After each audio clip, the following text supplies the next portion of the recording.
It's Fabiano Caruana taking on Gukesh at the fourth round of the FIDE Candidates 2024. Caruana is currently one of the best players in the world, and Gukesh is the biggest rising talent that is out there. He's the youngest player at this Candidates, 17 years of age. What a phenomenal player he is, and he adjusts all his pieces. I generally enjoy looking at in which direction are the knights placed, the face of the knights, and Gukesh has placed them both horizontally, looking at each other. And there you have Fabiano Caruana, the current world number 2, entering, and he also adjusts all his pieces very quickly, not methodically like Gukesh, each and every piece. Caruana more like, just adjusting the pieces which are out of the square. And I think we are ready for the game to begin. Caruana has the white pieces. He's definitely going to push here. The interesting thing is both Caruana and Gukesh are in the lead with a +1 score, that is 2 out of 3. The clock begins and Fabi plays his pawn up to e4. Let's see how Gukesh responds. He plays e5, super solid. And there's something about e4, e5 at the Candidates which the players prefer, because it is the most solid opening out there. Knight c6. And will Caruana go for yes, he goes for the Italian. This Candidates has been a lot about the Spanish, actually.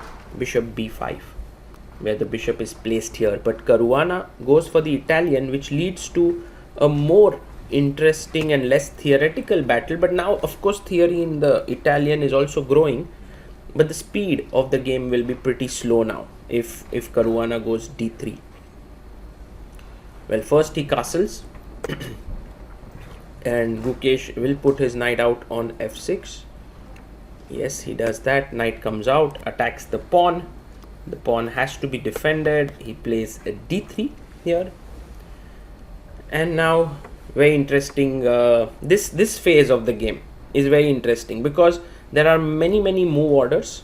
Like, for example, white's moves are c3, knight d2, a4, b4, rook e1, and these can be played in any move order. Black's moves are d6, a6, bishop a7, castles, h6. Again, can be played in any move order there. Caruana plays c3 here on the board, and now Gukesh has to decide what is he doing. If he castles here, he has to be also ready for this move bishop g5, which can be pretty sharp here.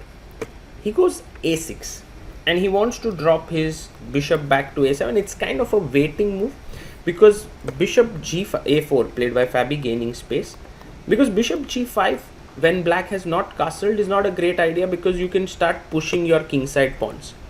So bishop goes back to a7, and now Caruana pushes his pawn to h3. Interesting move. Maybe Gukesh can go h6. I sometimes feel like when you play h3, there is g5, g4 that can come in later. But for now, Gukesh is not entertaining any such thoughts. He just castles it out. And black has castled. Now Caruana can go bishop g5, but he goes knight d2.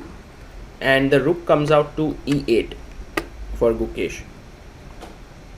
Calmly progressing is this game, but Caruana gains more space on the queen side, and this is again one of the things in the Italian, that white starts to gain space on the queen side. Gukesh now says to Fabi that I'm ready to exchange the bishops, and because he's placed his rook on e8, he will capture it with the rook. So Caruana takes. Now taking with the pawn doesn't make sense, because if the rook was here, it made some sense. Once you brought the rook here, you want to take it with the rook. So if you notice something here, you will see that, by the way, queen goes to c2. You will see that white has more space. So in order to counter attack there, d5 seems like a logical idea for Gukesh. And he's thinking, and he plays rook e8 back. Caruana places his rook on e1. Gukesh pushes his pawn to h6 just to control the g5 square. And now what is Fabi going to do? He goes knight to f1. So knight is going to be very well placed on the g3 square.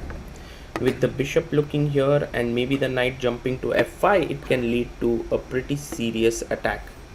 But Gukesh realizes that he must create some play, and that's the reason why he goes in the center with d5. A fine move there, hitting in the center, and Caruana places his knight to g3. Just improving the position of his pieces. Here, knight is well positioned, and now black plays the move b5. With this move b5, Gukesh has basically said to Caruana, I also want space on the queen side.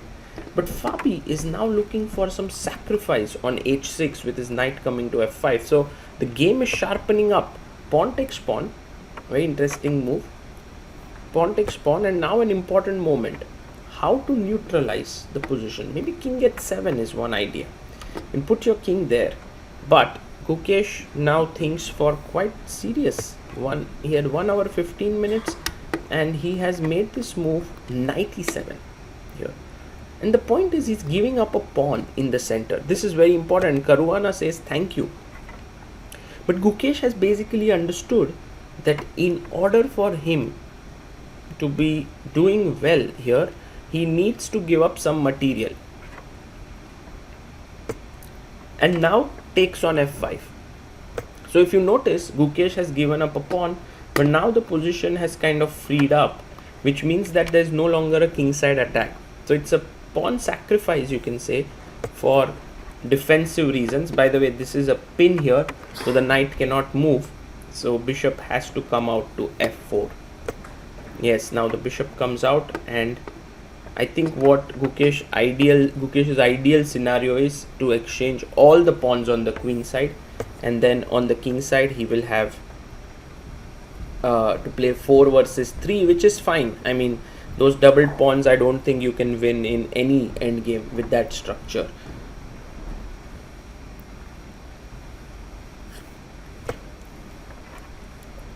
Knight comes to c6, forking the queen and the bishop. And Gukesh plays his queen to d7, attacking the knight. And now maybe just take the bishop, because that's attacked. You can also interpose with rook takes rook. Yeah, he first takes the rook, and Gukesh can pick up with his, if he picks up with his knight, then maybe queen e4 is a very strong move. So taking with the rook makes a lot of sense. So he takes back with the rook here.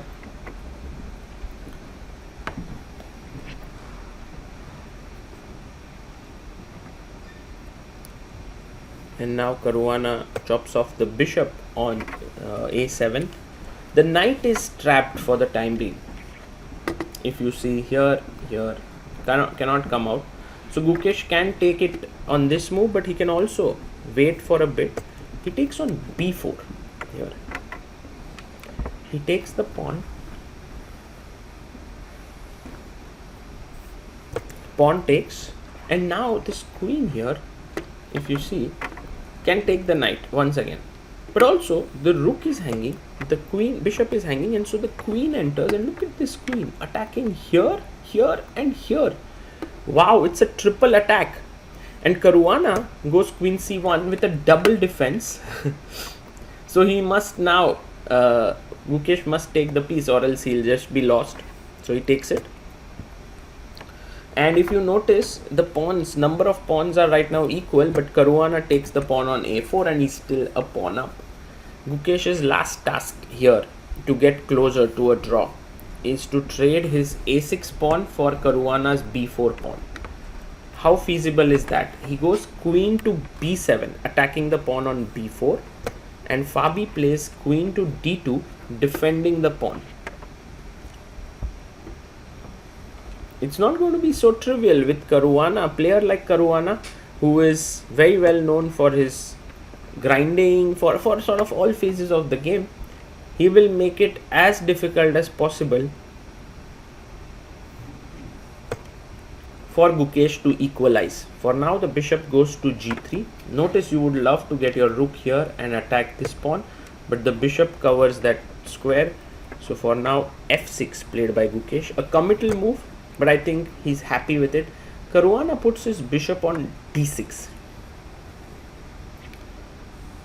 But now the knight has to be careful. You have to be careful about the knight. Queen c6 played.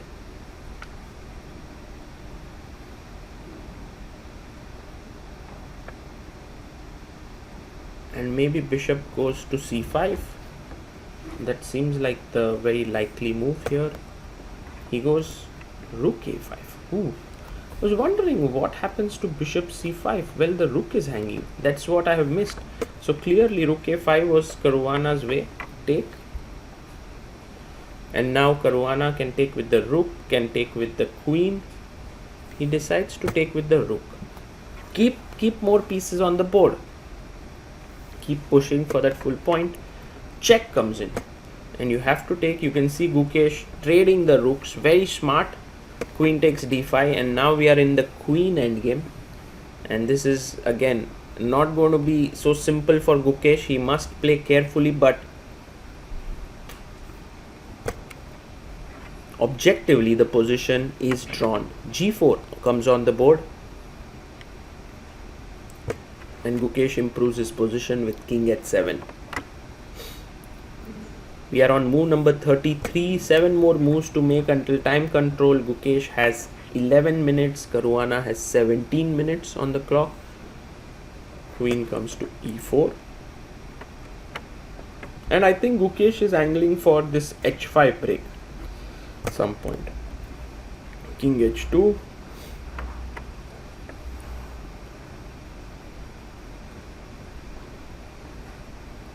And now he gives a check. King comes to g2, and you can see that Gukesh is keeping an eye on this b4 pawn. So even if Caruana somehow manages to win the a6 pawn, he will lose the b4 pawn. For example, he can go in and give a check and then pick this up. He will lose this guy here.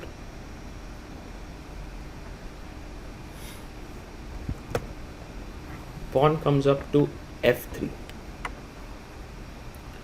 And now Gukesh still plays king h7. I'm expecting him anytime to create some more play with h5 and h4 in the position. So goes queen e1.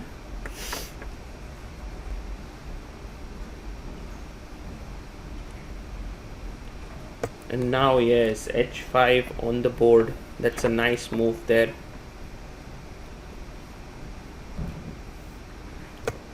Queen comes up to e4. Very interesting.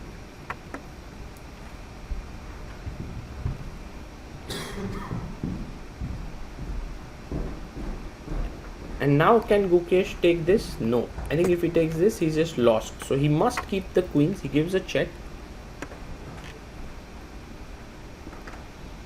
We are on move 39. One more move to go. Caruana moves his king up.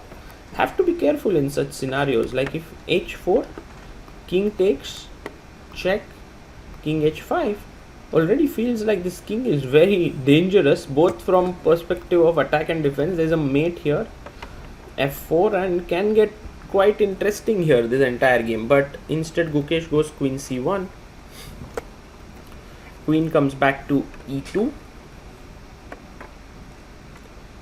And 40 moves have been completed. You can see Caruana taking it a bit easy. H takes on g4. Well, do you take here? Do you take here is the question. He takes H takes g4. Both moves were possible, but he prefers to take it this way. Maybe he feels more secure with the pawn being on f3 instead of h3. The king will have lesser checks coming in. So check here. King f4.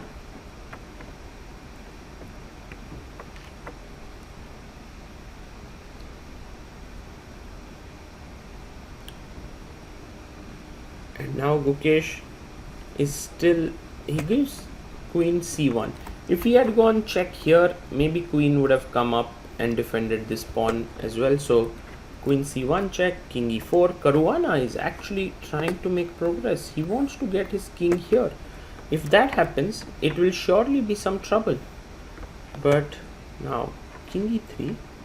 Ooh, interesting moment actually. Can Gukesh snatch this pawn? I guess Caruana will then just take this. That's what he wants. Yes, Gukesh takes the pawn. Queen b4. And I think Caruana must take. So now we are pure 3 versus 2 on one side. And I think this is drawish for sure. But let's see how Gukesh does it. He first gives a check on c5.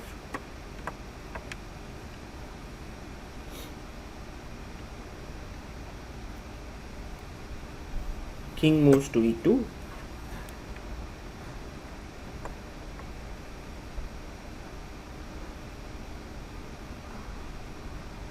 And now another check, but from where? c2 or e5? He goes queen c2 check.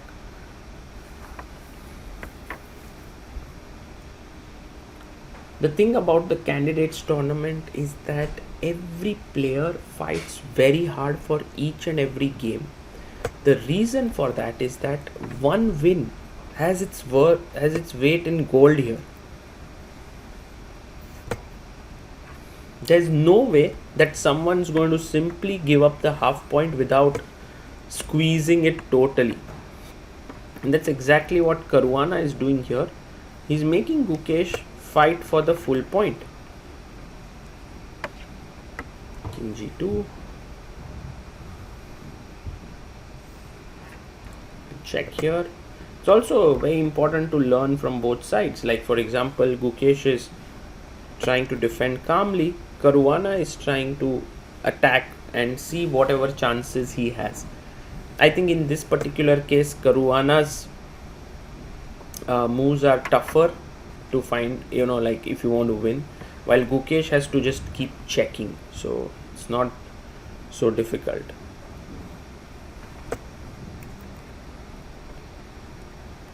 Now I'll leave you with the rest of the game to just observe as to how both these players played, and then Gukesh managed to hold this to a draw.